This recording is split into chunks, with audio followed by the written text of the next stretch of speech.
Your personal beliefs, whatever they may be, are meaningless when it comes to the necessities of life. Every human being is born naked, needing warmth, food, water, shelter. Everything else is auxiliary. Therefore, the most important issue at hand is the intelligent management of the Earth's resources. This can never be accomplished in a monetary system, for the pursuit of profit is the pursuit of self-interest, and therefore imbalance is inherent. Simultaneously, politicians are useless, for our true problems in life are technical, not political. Furthermore, ideologies that separate humanity, such as religion, need strong reflection in the community in regard to its value, purpose, and social relevancy.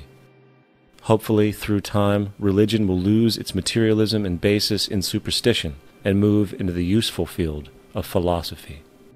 The fact is, society today is backwards, with politicians constantly talking about protection and security rather than creation, unity, and progress. The U.S. alone now spends about $500 billion annually on defense. That is enough to send every high school senior in America to a 4-year college. In the 1940s, the Manhattan Project produced the first true weapon of mass destruction. This program employed 130,000 people at an extreme financial cost. Imagine what our life would be like today if that group of scientists, instead of working on a way of killing people, worked on a way to create a self-sustaining, abundant world. Life today would be very, very different if that was their goal. Instead of weapons of mass destruction, it is time to unleash something much more powerful. Weapons of mass creation. Our true divinity is in our ability to create, and armed with the understanding of the symbiotic connections of life, while being guided by the emergent nature of reality, there is nothing we cannot do or accomplish. Of course, we face strong barriers in the form of established power structures that refuse to change. At the heart of these structures is the monetary system. As explained earlier, the fractional reserve policy is a form of slavery through debt, where it is literally impossible for society to be free. In turn, free market capitalism in the form of free trade uses debt to imprison the world and manipulate countries into subservience to a handful of large business and political powers. Apart from these obvious amoralities, the system itself is based on competition, which immediately destroys the possibility of large-scale collaborations for the common good, hence paralyzing any attempt at true global sustainability. These financial and corporate structures are now obsolete, and they must be outgrown.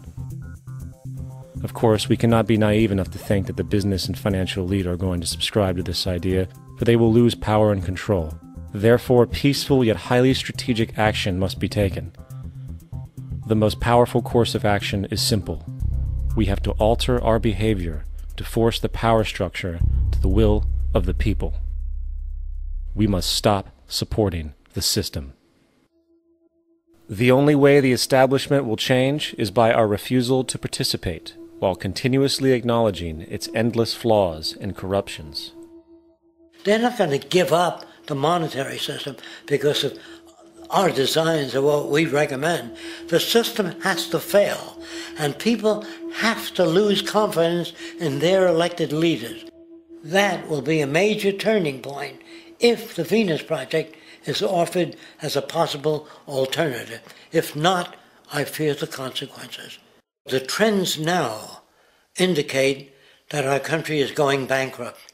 The probability is our country will move toward a military dictatorship to prevent riots and complete social breakdown. Once the U.S. breaks down, all the other cultures will undergo similar things. As of now, the world financial system is on the brink of collapse due to its own shortcomings.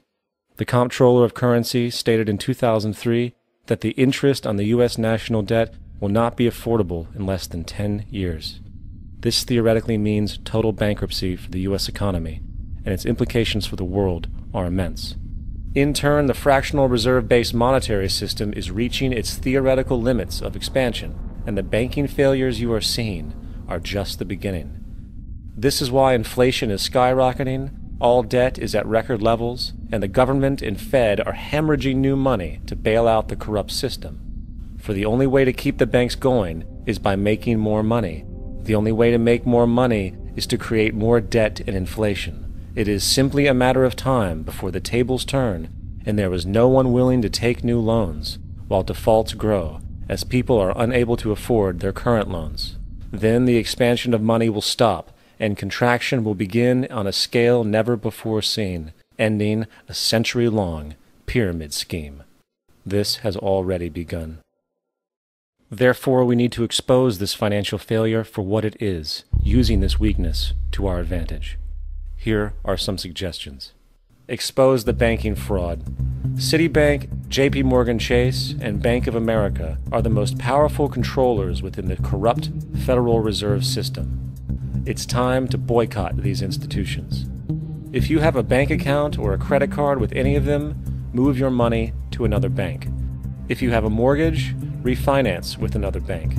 If you own their stock, sell it. If you work for them, quit. This gesture will express contempt for the true powers behind the private banking cartel known as the Federal Reserve, and create awareness about the fraud of the banking system itself.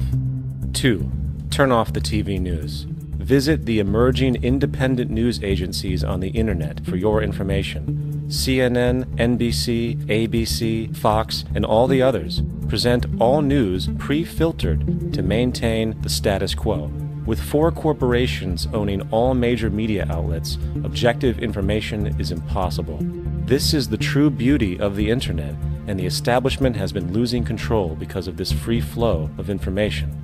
We must protect the internet at all times, as it is truly our savior right now. 3. Don't ever allow yourself, your family, or anyone you know to ever join the military. This is an obsolete institution now used exclusively for maintaining an establishment that is no longer relevant. U.S. soldiers in Iraq work for U.S. corporations, not the people. Propaganda forces us to believe that war is natural and the military is an honorable institution. Well, if war is natural, why are there 18 suicides every single day by American veterans who have post-traumatic stress disorder? If our military men and women are so honored, why is it that 25% of the American homeless population are veterans? 4. Stop supporting the energy companies. If you live in a detached house, get off the grid. Investigate every means of making your home self-sustainable with clean energy.